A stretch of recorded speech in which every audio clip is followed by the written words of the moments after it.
The morning sky over Elthara burned red as the Zelrani ships blocked out the twin suns. Lyrelai Moon Whisper pressed herself against the rough bark of an ancient tree and watched the soldiers drag her people toward the execution platform. Her pointed ears twitched at every sound while her green eyes filled with tears she refused to let fall. Elder Thalion stumbled in his chains. The old elf had taught Lyrelai everything about the old ways before the aliens came. Now his silver hair was matted with blood and his robes were torn. The Zelrani guards shoved him forward with their energy weapons. Their gray skin looked like stone, and their red eyes showed no feeling at all. "Citizens of Elthara," Admiral Kethvar's voice boomed across the square through speakers mounted on floating drones. "These criminals have failed to meet their mining quotas for the third time. The punishment for such failure is death." Hundreds of elves stood in forced silence around the platform. Zelrani soldiers pointed their weapons at the crowd. Anyone who moved or spoke would join the condemned. Lyrelai knew this because she had seen it happen before, many times before. The mining quotas were impossible to meet.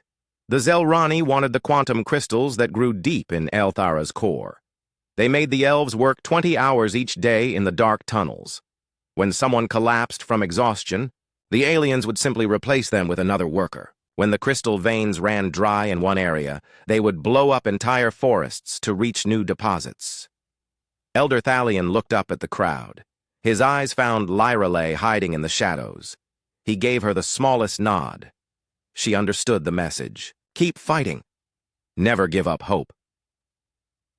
The execution beam cut through the morning air in a flash of white light. Elder Thalion fell without a sound. The other condemned elves followed one by one. Lyrelai bit her lip so hard she tasted blood.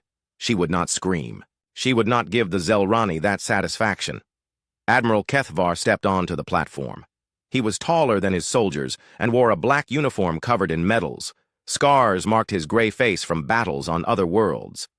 The elves knew he had conquered dozens of planets before coming to Elthara. They also knew he enjoyed his work. "Let this be a lesson," the Admiral said. "The Zelrani Empire brings order to chaos. Your world now serves a greater purpose. Your crystals will power our ships to spread peace throughout the galaxy. Those who cooperate will live. Those who resist will die." The crowd began to disperse as the soldiers waved their weapons. Lyrelai slipped away through the back alleys of what had once been the beautiful city of Silverleaf. The aliens had renamed it Mining Station 7. They had torn down the crystal spires and living tree houses to build gray metal factories. Smoke from the processing plants filled the air with poison. In the old days, Silverleaf had been home to 2 million elves. Now barely 50,000 remained alive. The rest had died in the mines or been executed for various crimes against the Empire. Lyrelai was 23 years old, but felt ancient. She could barely remember what life was like before the invasion 5 years ago. She made her way to the hidden entrance of the Resistance base. It was built inside the roots of a massive tree that the aliens had not yet cut down. The tree was dying from the pollution, but its hollow trunk still provided shelter. Thane Silverleaf was waiting for her inside. Despite sharing a name with the ruined city, he was no relation to the old royal family. He had taken the name to honor the dead. "How many?" Thane asked. His brown hair was streaked with gray and deep lines marked his face. At 40, he looked 60. 12, Lyrelai whispered, "including Elder Thalion." Thane closed his eyes and nodded. "The old fool! I told him to keep his head down and meet the quotas." "He said he would rather die free than live as a slave," Lyrelai replied. "Dead is dead," Thane said. "We cannot fight them if we are all in graves." Around them, other members of the Resistance cleaned their weapons and checked their supplies. They had maybe 30 fighters left from what had once been hundreds. Their equipment was old and barely functional. Energy cells were running low. Food was scarce. Hope was even scarcer. "We need to do something," Lyrelai said. "We cannot just hide and watch them murder everyone." "What do you suggest?" Thane asked. "We attack their base with our 12 working rifles? We assault their ships with stones and arrows? They have orbital platforms that can burn entire cities. They have shields that stop our best weapons. They have thousands of soldiers and we have dozens." Lyrelay had no answer. Everything Thane said was true. The Zelrani technology was far beyond anything the elves had ever seen. Their ships moved faster than light. Their weapons could melt through solid rock. Their armor could stop any blade or projectile the resistance could throw at them. But giving up meant watching her people die slowly in the mines instead of quickly on the execution platform. At least fighting gave them a chance. Even a tiny chance was better than none. "There has to be a way," she said. Thane looked at her with sad eyes. "Child, I have been fighting impossible odds for 30 years. Sometimes there is no way. Sometimes the strong simply destroy the weak, and that is the end of the story." Before Lyrelay could respond, their communication system crackled to life. The device was cobbled together from salvaged parts and barely worked on good days. Today it was picking up something strange.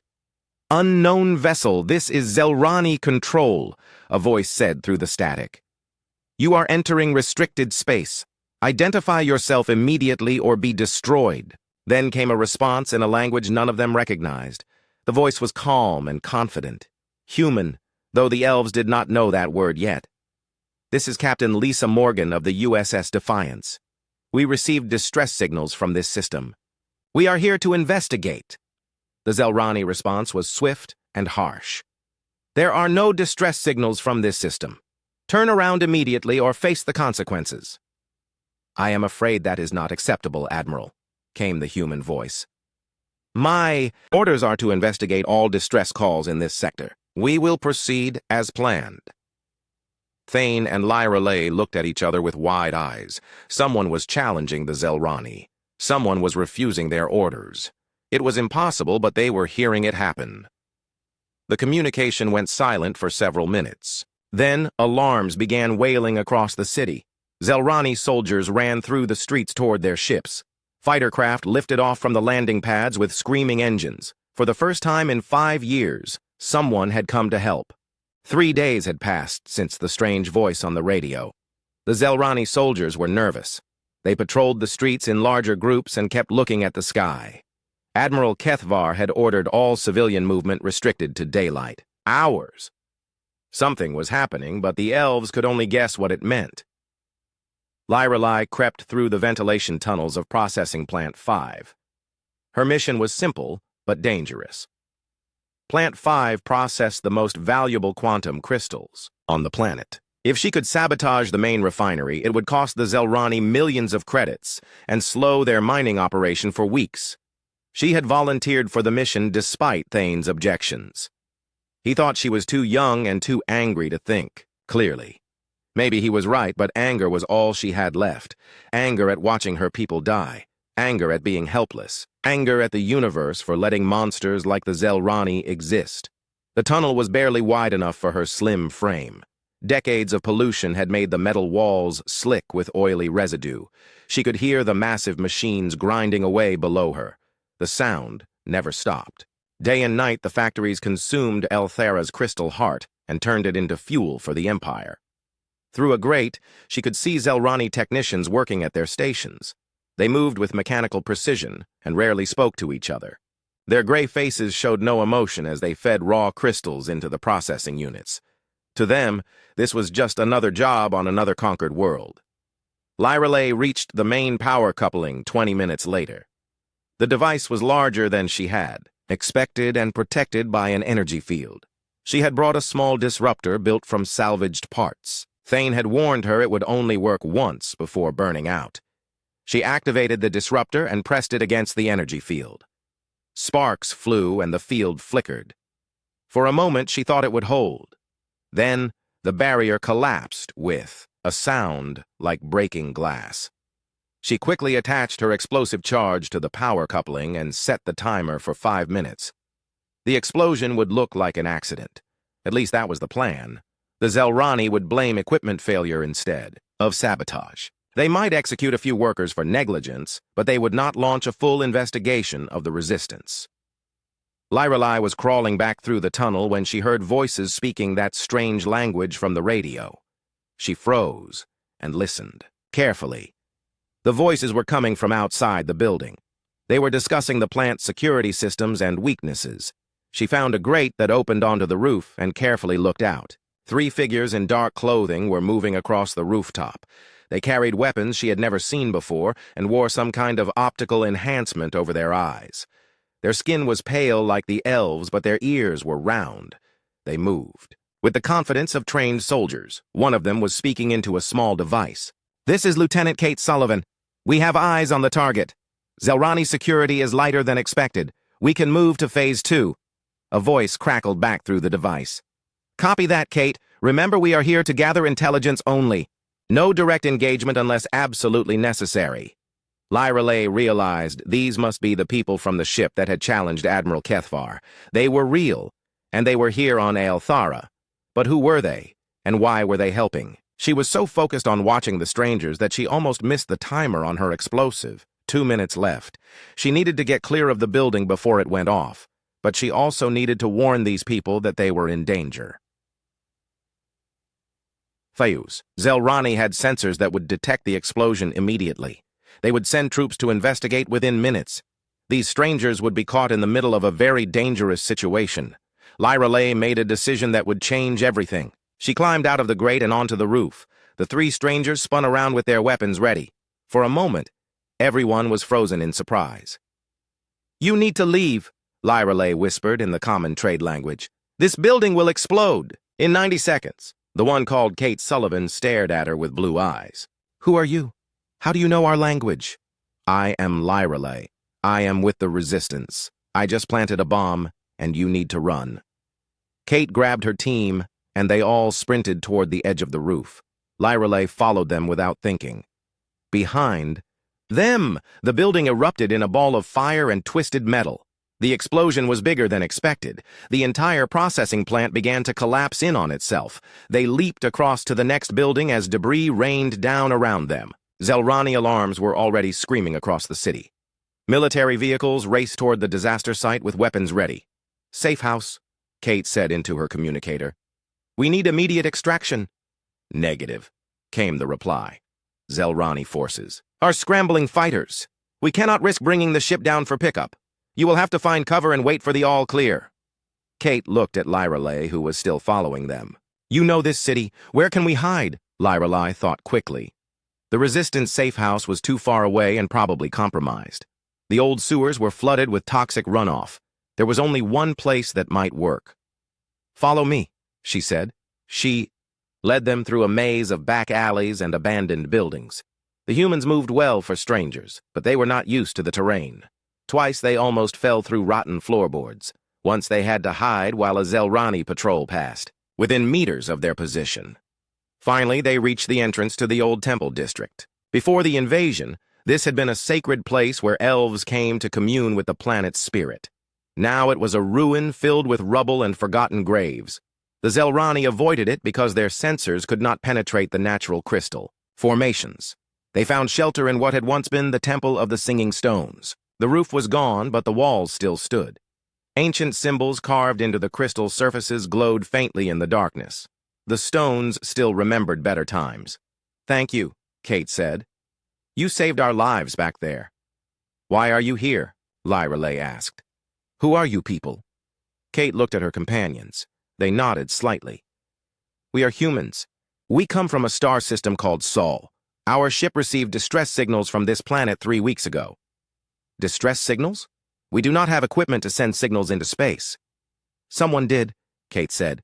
"The signals were weak, but they contained enough information to tell us that a genocide was happening here. Our captain decided to investigate." Lyra Lay felt something she had not experienced in years. Hope. Real hope that someone out there cared about her people's suffering. That the elves were not alone in the universe. "How many ships do you have?" she asked. "One," Kate admitted. "The USS Defiance. It is a battleship, but we are outnumbered 10-1 by the Zelrani fleet."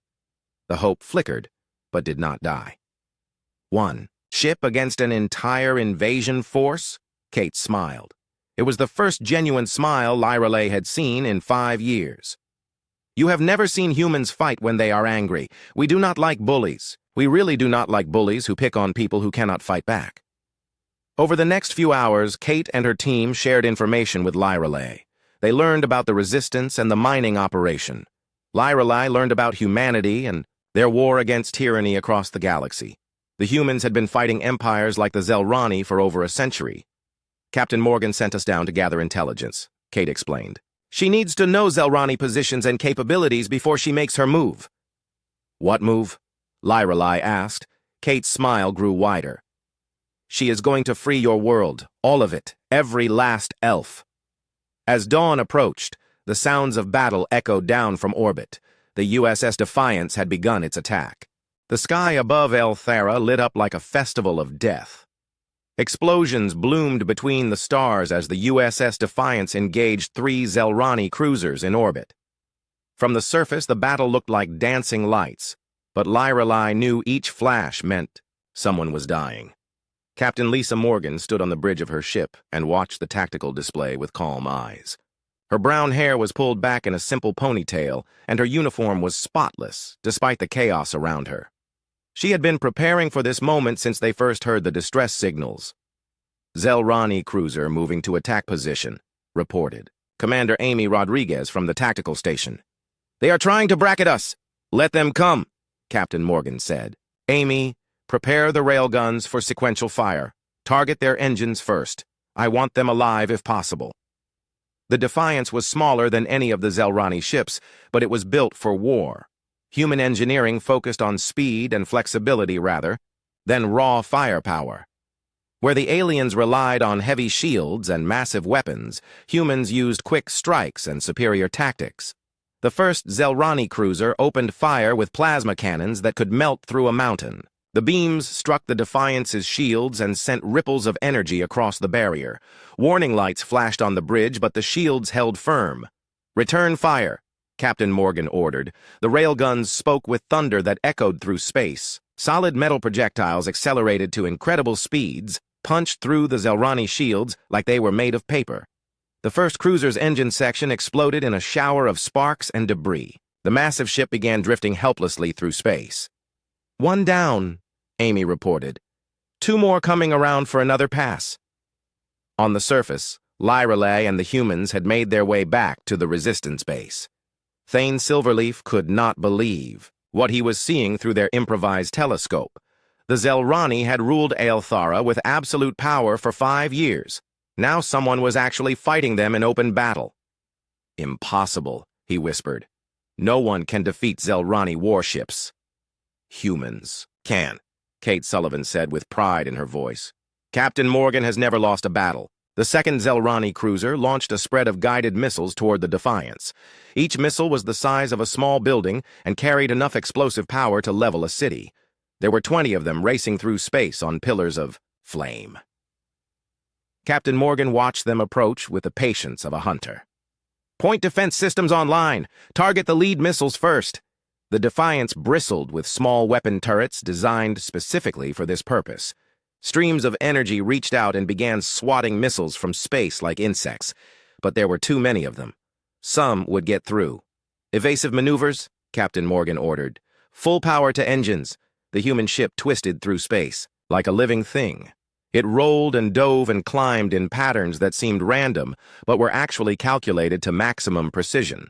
Most of the remaining missiles missed their target and exploded harmlessly in empty space. 3 missiles found their mark. The explosions rocked the Defiance and sent crew members stumbling across the bridge. Sparks flew from damaged systems and the lights flickered, but the ship kept fighting. Hull breach on Deck 7, someone reported. Emergency teams responding. Damage to forward shields, Amy added. They are down to 60% strength. Captain Morgan nodded calmly. Target the second cruiser's command section. Fire when ready. The railguns fired again. This time the projectiles struck the Zelrani ship's bridge area. The command center exploded and the cruiser began spinning out of control. Without leadership, the alien crew could not coordinate their attacks, but the third cruiser was already moving into position for a killing blow. This one was larger than the others and carried heavier weapons. Its captain had learned from watching his companions die. He was not making the same mistakes. Down on Elthara, Lyrelai was helping coordinate attacks on Zelrani ground positions. The resistance had come out of hiding for the first time in years. They struck at communication towers and supply depots while the aliens were distracted by the space battle. Strike Team 3 has taken the western ammunition dump, Thane reported. Strike Team 5 is in position to assault the command bunker. Lyrelei looked at Kate, who was monitoring communications from the Defiance. How is your captain doing up there? Kate's face was tight with worry. The third cruiser is giving her trouble. It has better shields and more experienced crew than the others. The battle in orbit had been raging for 2 hours. Both sides were taking damage, but the Zelrani still had numerical superiority. Admiral Kethvar's flagship was hanging back from the direct fighting, while smaller ships tried to surround the human vessel. Captain Morgan knew she was running out of time. Her ship was tough, but it could not fight an entire fleet alone. She needed to end this quickly before reinforcements arrived. Amy, do we still have those experimental torpedoes in storage? She asked. Yes, ma'am. 2 prototype quantum warheads, but they are untested in combat conditions. Today seems like a good day to test them. Load tubes 1 and 2. The quantum torpedoes were a new human invention. Instead of conventional explosives, they carried devices that could disrupt the fundamental forces holding matter together. The weapons were incredibly dangerous to friend and foe alike. Torpedoes loaded and ready, Amy reported. Fire both torpedoes, maximum spread. The weapons streaked toward the third Zelrani cruiser like twin comets. The alien ship tried to intercept them with point defense fire, but the torpedoes were too fast and too small. They struck the cruiser's hull within seconds of each other.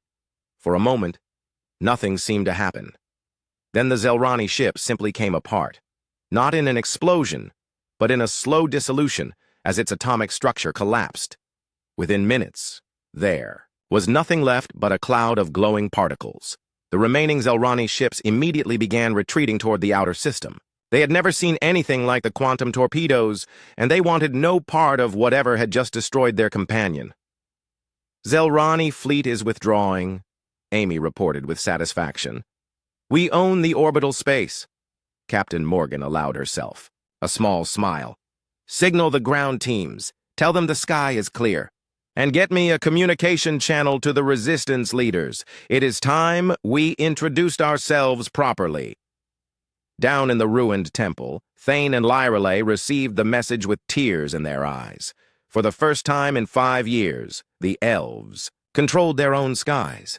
The Zelrani orbital platforms were either destroyed or abandoned. No more executions would rain down from space. But everyone knew this was just the beginning. Admiral Kethvar still commanded thousands of troops on the surface. The mining facilities were heavily fortified. The real war was just starting. Kate. Sullivan looked at Lyrelei with respect in her blue eyes. Your people fought well today. We have heard stories about elven courage, but seeing it in person is something else. Lyrelei felt a warmth in her chest that had nothing to do with the explosions lighting up the night. We have not had much to fight for in recent years. Now we have hope again. Through the communication system came Captain Morgan's voice. Clear and strong and full of determination. This is Captain Lisa Morgan to all resistance forces. You are no longer alone in this fight. Humanity stands with you. Together we will drive these invaders from your world. Together we will restore freedom to Elthara. The thunder in the sky was the sound of hope returning to a broken world. Major Diana Foster crouched behind the twisted remains of what had once been a beautiful crystal fountain. Her Marines were spread out in defensive positions around the Zelrani command fortress. The building was a gray metal cube that the aliens had built over the ruins of the old elven palace. It was heavily shielded and protected by automated weapon systems. Teams Alpha and Beta are in position, she whispered into her communicator, waiting for the elven strike force to disable the shield generators. 50 meters away, Lyrelei led a group of resistance fighters through the underground tunnels beneath the fortress. The tunnels were part of the old palace's foundation, and the Zelrani had never bothered to map them properly. It was a mistake that would cost them dearly. 3 days had passed since the space battle. Captain Morgan had landed her ship in the forest outside the capital city. The USS Defiance sat among the ancient trees like a sleeping giant, while her crew worked with the resistance to plan the final assault. Dr. Elena Hayes had spent those 3 days studying elven technology with fascination. She had discovered that the elves could grow their computers from living crystal formations. The organic processors were far more efficient than anything humans had developed. They could also interface directly with the planet's natural energy. Systems. This is incredible, Dr. Hayes had told Captain Morgan. The entire planet is essentially one massive computer network. The quantum crystals store and process information at the molecular level. If we could learn to use this system, we could coordinate attacks across the entire world simultaneously. That discovery had led to the current plan. While Major Foster's Marines provided covering fire, the elves would infiltrate the fortress and connect their organic computers to the Zelrani command systems. Once they had access to the alien network, they could disable the shields and defensive weapons. Lyrelai reached the access tunnel that led directly under the main shield generator. The passage was narrow and filled with toxic gases from the industrial processes above. She had brought breathing masks salvaged from mining equipment, but they would only last for 30 minutes. "Remember," she told her team, "we plant the charges and get out. No heroics. The humans are counting on us to open a hole in their defenses." The shield generator was a massive device that drew power directly from the planet's core. The Zelrani had driven energy collectors deep into the crystal formations and were literally stealing the life force of Aelthara to power their weapons. It was one more crime to add to their long list of atrocities. Above ground, Major Foster watched the fortress through her scope. The Zelrani had pulled back most of their troops to defend critical installations. Admiral Kethvar was no fool. He knew that losing the command center would mean losing control of the entire planet. "Movement on the east wall," reported Sergeant Lisa Chen from her sniper position. "Looks like they are bringing up more heavy weapons." "Copy that," Major Foster replied. "All teams maintain position until we get the signal from the elves." Inside the fortress, Sub-Commander Vextai stared at the tactical displays with growing unease. He had served the Zelrani Empire for 15 years and had participated in the conquest of 7 worlds. But he had never seen anything like the human attack on the orbital fleet. The quantum torpedoes had been a revelation. Zelrani technology focused on brute force and overwhelming firepower. The humans used precision and innovation. They fought like they understood that every shot needed to count because they were always outnumbered. "Sir," his aide reported, "we are detecting unusual energy readings from the underground sections." Admiral Kethvar looked up from his command throne. The scarred alien's red eyes burned with anger and frustration. His perfect conquest was falling apart and he blamed everyone except himself. "Seal all access tunnels," he ordered. "Flood the lower levels with poison gas." "But, sir, we have our own troops conducting sweeps in those areas." "Then they will die for the Empire," Admiral Kethvar said without emotion. "Better to lose a few soldiers than lose the entire fortress." In the tunnels below, Lyrelai heard the hissing sound of gas release valves opening. She smelled the sharp chemical odor of Zelrani military toxins. The aliens were trying to kill everyone in the underground passages. "Masks on," she shouted to her team. "We have maybe 10 minutes before the concentration becomes lethal." They reached the shield generator chamber and began placing explosive charges around the primary power couplings. The work was delicate because one wrong move would cause a feedback loop that could destroy half the city. But Lyrelai had studied the captured technical manuals that Kate Sullivan's team had provided. Engineer Zara Thompson had spent hours teaching the elves about human demolition techniques. Human explosives were designed to cause maximum damage, with minimum collateral destruction. They could take out specific targets without bringing down entire buildings. "Charges set," Lyrelai reported through her communicator. "Beginning withdrawal." But the retreat was harder than expected. The poison gas was spreading faster than anticipated, and several tunnels had already become impassable. Lyrelai's team was forced to take a longer route that led them directly under the main command center. That was when they discovered something unexpected. The fortress had a second shield generator hidden beneath the command throne. Admiral Kethvar had built a backup system to protect himself even if the primary defenses failed. "Major Foster," Lyrelai called through the static of her communicator. "There is a second generator. I can see it, but we do not have enough explosives to destroy both systems." Above ground, Major Foster cursed quietly. The plan had been to take out the single shield generator and then storm the fortress with overwhelming force. If there were 2 generators, the Marines would be walking into a death trap. "Can you get close enough to plant charges on the second generator?" she asked. "Maybe. But the gas concentration is getting worse. We might not make it out alive." Major Foster looked at her Marines. They were ready to storm the fortress on her command, but sending them against active shields would be suicide. She needed those shields down or the mission would fail. Do what you can, Lyrelay. We will wait for your signal. In the command center, Arya Starweaver worked frantically at a jury-rigged interface between elven organic computers and human quantum processors. She was the closest thing the Resistance had to a scientist, and she had been studying the planet's natural energy systems for months. Dr. Hayes had theorized that Althera's crystal network could be weaponized if someone understood how to access it properly. The planet itself could become a defensive system that would make invasion impossible. I think I have it, Arya whispered to herself. The interface was responding to her commands, and she could feel the vast network of crystal formations beneath. The surface. They held the memories and knowledge of millions of years. She sent a pulse through the network and felt an answering response from deep within the planet's core. The crystals were alive in their own way, and they were angry about what the Zelrani had done to their world. In the tunnels, Lyrelay made a decision that would change everything. Instead of trying to plant explosives on the second shield generator, she connected her organic computer directly to the Zelrani control systems. If Arya was right about the planetary network, she might be able to turn the aliens' own technology against them. The connection was immediate and overwhelming. Lyrelay found herself linked not just to the fortress systems, but to every piece of Zelrani equipment on the planet. She could see through their sensors and access their databases. Most importantly, she could control their defensive systems.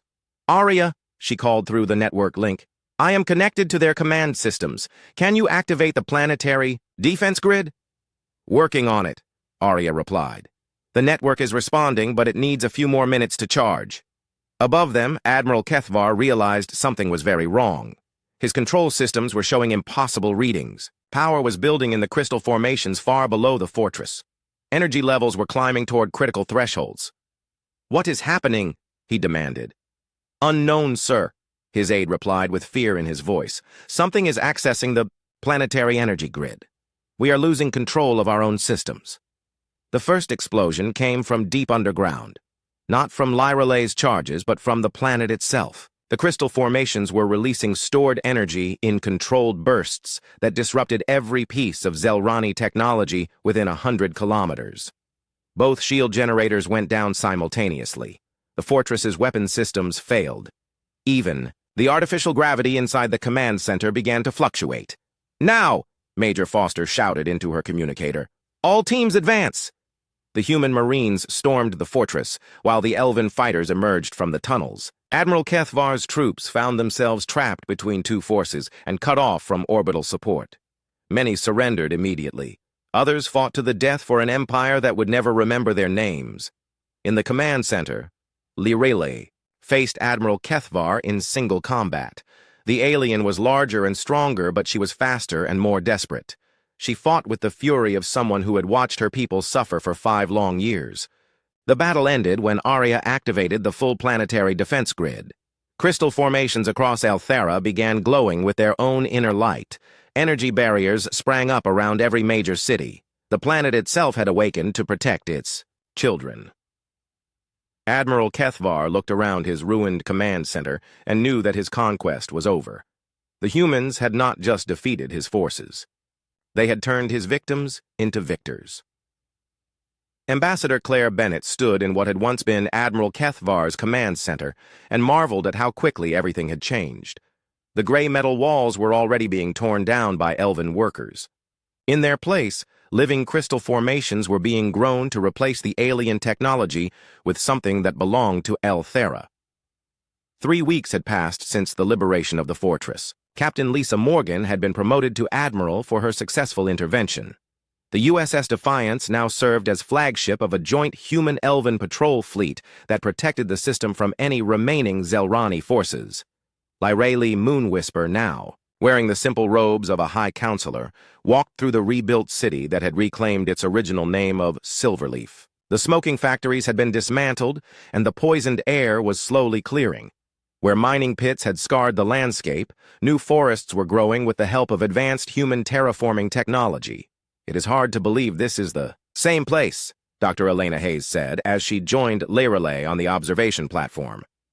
The human scientist had decided to stay on Elthara to continue her research into the fusion of human technology and elven biosciences. The land heals quickly when it is allowed to, Lyrelay replied. The crystal formations store not just energy but also the memory of how things should be. They are teaching the soil to remember what grew here before the invasion.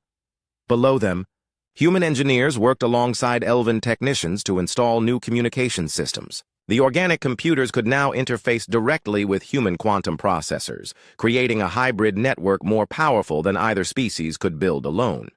Engineer Zara Thompson looked up from her work and waved at them. She had become something of a legend among the elves for her ability to make human and elven technology work together. Her innovations had already been adopted by resistance movements on 3 other worlds fighting Zelrani occupation. The new defense grid is online, Zara called out. Any Zelrani ship that enters this system will face the combined firepower of the planetary crystals and our orbital platforms. That was important, because the war was far from over. Admiral Kethvar's defeat had inspired uprisings across the Zelrani Empire. Dozens of enslaved worlds were sending distress signals into space, hoping that the humans would come to help them too. Captain Nixandra, the Zelrani officer who had defected during the final battle, now served as an advisor to the Allied forces. Her knowledge of Imperial tactics and technology had proven invaluable in planning liberation campaigns for other worlds. The Empire is pulling forces back from the frontier to protect their core systems, she reported to Admiral Morgan during their daily briefing. But they are also developing new weapons specifically designed to counter human tactics. Admiral Morgan nodded thoughtfully. We expected that. The galaxy is a big place and there are plenty of worlds that need liberating. We will adapt our methods as necessary. The liberation of Elthara had proven that humans and aliens could work together as equals rather than conquerors and conquered. The alliance treaty signed between the two species guaranteed mutual defense and shared technology. It also established principles that would guide future liberation efforts. Major Diana Foster, now promoted to colonel, was training the first joint human-elven marine units. The combined forces brought together human tactical flexibility with elven knowledge of local conditions. They would be essential for freeing worlds where the population had been scattered or enslaved. The key is speed, she explained to her new recruits. Hit hard, hit fast, and give the local resistance time to organize. We cannot occupy every world we liberate, but we can teach people to defend themselves. Sub-Commander Vexitai had also joined the Alliance forces after formally renouncing his loyalty to the Empire. Many Zelrani were beginning to question whether endless conquest was really the path to greatness their leaders claimed it was. I spent 15 years helping to enslave innocent people, he told Ambassador Bennett during one of their regular discussions. I cannot undo that damage, but maybe I can help prevent it from happening to others. The transformation of individual Zelrani soldiers was perhaps the most surprising development of the entire conflict. When given a choice between serving an empire built on fear and joining a coalition dedicated to freedom, many chose freedom. Lieutenant Kate Sullivan had been promoted to commander and now led scouting missions to gather intelligence on other occupied worlds. Her team included both humans and elves, who specialized in infiltration and reconnaissance. We have identified 17 systems where the local population is sending distress signals, she reported. Most are lightly defended because the Empire never expected organized resistance. That was the Zelrani's greatest weakness. They were used to fighting primitive civilizations that could be overwhelmed by superior technology. They had never faced an enemy that could adapt and innovate faster than they could respond. Thane Silverleaf had not lived to see the final victory. He had died during the assault on the fortress, struck down by Zelrani fire while covering the retreat of wounded civilians. But his sacrifice had inspired others to keep fighting even when hope seemed lost. He would have been proud to see this day, Lyrelay said, as she stood before his memorial in the new Hall of Remembrance. He never stopped believing that freedom was worth any price. The memorial wall contained the names of all the elves who had died during the occupation. 12,000 names carved into living crystal that would glow with soft light for 1,000 years. But next to the wall of the dead was a larger wall, dedicated to the living, containing the names of every elf who had survived to see liberation. Arya Starweaver had become the chief scientist of the new planetary defense system. Her work with the Crystal Network had revealed capabilities that neither humans nor elves had imagined possible. The planet could now defend itself against invasion, while also serving as a communication hub for liberation forces across the galaxy. "We are receiving messages from resistance movements on 43 different worlds," she reported to the Alliance Council. "Word is spreading that tyranny can be defeated if people are willing to stand together." The council met in a chamber that perfectly symbolized the new partnership. Human technology and elven biosciences had been merged to create a space that was both functional and beautiful. Holographic displays showed tactical information, while living trees provided natural air filtration and peaceful ambiance. Admiral Morgan addressed the council with the calm confidence that had made her a legend throughout the galaxy. "We have proven that the Zelrani Empire can be defeated. But victory in one system is not enough. Every enslaved world deserves the chance to be free." Ambassador Bennett nodded in agreement. "The question is not whether we should help other worlds, but how quickly we can do it. The longer we wait, the more people will die under Zelrani occupation." Lyrelay spoke for the Elven delegation. "My people offer our full support to any liberation effort. We have experienced the darkness of tyranny, and we will not let others suffer alone." The decision was unanimous. The Alliance would expand its operations to free as many worlds as possible. New ships were already under construction, built with hybrid technology that combined the best of human engineering and elven biosciences. Dr. Hayes had made perhaps the most important discovery of all. The quantum crystals found on Elthara also existed on other worlds throughout the galaxy. They formed a natural network that could allow instantaneous communication across vast distances. If the Alliance could activate this network, they could coordinate resistance movements on hundreds of worlds simultaneously. "The galaxy is more connected than we ever imagined," she explained to a gathering of scientists and military leaders. "The crystals are like neurons in a vast brain that spans interstellar space. If we can learn to use this network, we can share information and resources across the entire galaxy." That possibility changed everything. Instead of liberating one world at a time, the Alliance could potentially coordinate simultaneous uprisings across the entire Zelrani Empire. The Empire's greatest strength, its vast size, could become its greatest weakness if every occupied world rebelled at once. As the sun set over Silverleaf, Lyrelay stood on the balcony of the new council chambers and looked out over her restored world. The forests were growing back stronger than before. The rivers ran clean again. Children played in gardens where execution platforms had once stood. Commander Kate Sullivan joined her on the balcony. "Thinking about what comes next?" "Always," Lyrelay replied. "Freedom is not something you win once and keep forever. It must be earned again every day."